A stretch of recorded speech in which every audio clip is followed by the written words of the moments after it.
ஆக்சுவலா நான் இங்க வந்து 0 போட்டிருக்கேன். அது வந்து 0 போடக்கூடாது. ஏன்னா வந்து நமக்கு வந்து distance between two successful antinodes. So successful antinodes சரியா? இப்போ 0m வந்து 0வா இருக்க முடியாது. successful antinodesனா அதுல வந்து டிஸ்பிளேஸ்மென்ட் வந்து அதிகமா இருக்கும்.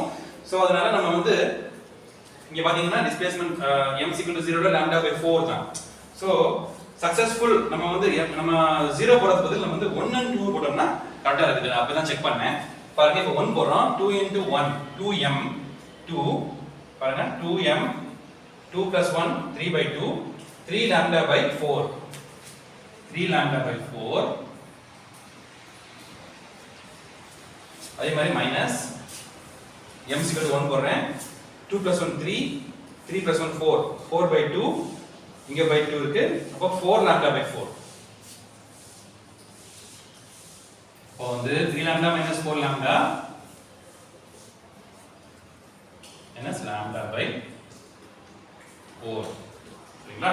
இப்போ வந்து நம்ம வந்து மைனஸ் எடுத்துடலாம். சோ அதுதான் வந்து உங்களுக்கு ஏன்னா வந்து நம்ம சக்சஸ்ஃபுல் டிஸ்டன்ஸ் தான் கண்டுபிடிக்க போறோம். சோ டிஸ்டன்ஸ் வந்து நமக்கு வந்து மைனஸ்ல வராது. சோ அதனால மைனஸ் எடுத்துறேன். So λ/4 it's a modulus. இது வந்து மாடுலஸ் தான் நம்ம சொல்றோம். சரிங்களா? சோ λ/4 இப்போ டிஸ்டன்ஸ் கண்டுபிடிச்சாச்சு. இப்போ இது வந்து between two successful antinodes. இப்போ வந்து நம்ம நோட்ஸ் பார்க்க போறோம். நோட்ஸ்னா என்னது? டிஸ்பிளேஸ்மென்ட் வந்து அங்க வந்து 0வா இருக்கும். சோ அதனால நம்ம வந்து sin 0 எதுல வரும்? sin இப்போ வந்து நம்ம வந்து இங்க என்ன செஞ்சோம்? sin kx வந்து 1 வந்துச்சு. இப்போ sin kx வந்து 0வா இருக்கணும். அப்பதான் வந்து நமக்கு மினிமம். சரிங்களா? அப்போ இதெல்லாம் நமக்கு வந்து 0வா இருக்கும். sin 0 0 0 sin pi வந்து 0 2 pi 3 அப்படியே போயிட்டே இருக்கும். சரிங்களா? இப்போ இதுல வந்து pi 2 pi இதுல பண்ணும்போது 0 ஆயிடும். சோ இது வந்து மினிமம். இப்போ இது நோட்ஸ் நம்ம வந்து சொல்லுவோம். இப்போ இதுல வந்து நமக்கு லாம்டாவோட எக்ஸ்பிரஷன் என்ன அப்படி பார்க்கும்போது அதேதான் λ/, எப்படி நம்ம λ/2 போட்டோம்ல வித் எக்ஸ்பிரஷனோட.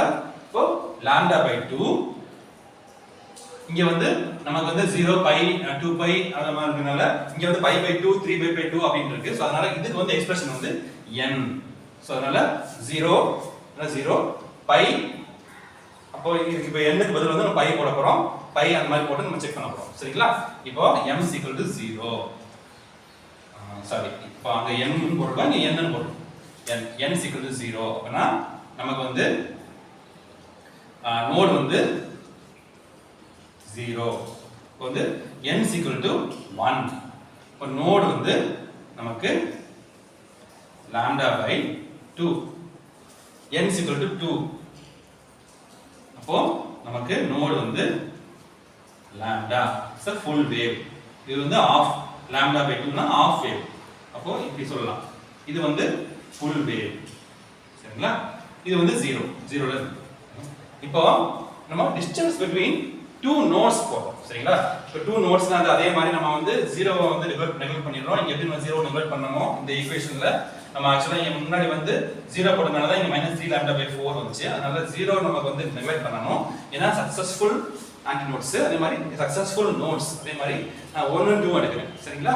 அப்போ லாம்டா இதுலயே நம்ம பார்க்கலாம். லாம்டா -λ/2 1 ல இருந்து 6 போச்சுனா λ/2. So distance between two nodes சரிங்களா? λ/2 இதுக்கு வந்து எக்ஸ்பிரஷன் அவங்க போட்டுருக்காங்க. சோ என்ன போட்டுருக்காங்கன்னா n λ/2 minus n minus 1 λ/2 சரிங்களா? இப்போ n வந்து இப்போ நான் வந்து 1 போடுறேன். இங்க 1 சப்ஸ்டிட் பண்றேன். So 1 λ/2 minus 1 minus 1 0. அப்போ 0. அப்போ λ/2 வந்துச்சு. அதே தான் நமக்கு ஆன்சர் வந்திருக்கு. Distance between the notes. Doubt இருந்தா கமெண்ட் பண்ணுங்க.